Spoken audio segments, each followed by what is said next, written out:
ফেলে দেওয়া অনেক কিছু দিয়েই অনেক ভালো কিছু তৈরি হয়, তাই না?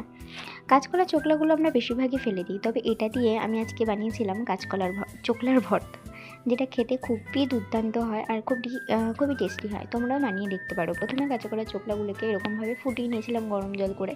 কারণ তাহলে কী বলো তো, কষটা বেরিয়েও যায় আর কাঁচকলাটা সেদ্ধও হয়ে যায়, মানে চোখলাটা ভালো করে সেদ্ধও হয়ে যাবে।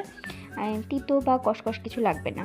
তারপরে একটু কালো জিরা ফোড়ন দিয়ে তাতে দিয়ে দিয়েছিলাম রসুন, পেঁয়াজ, কাঁচা লঙ্কা, যে যেমন ঝাল খাবে সেরকম লঙ্কা দেবে। তারপর দিয়ে দিতে হবে কাঁচকলার চোখলাগুলো।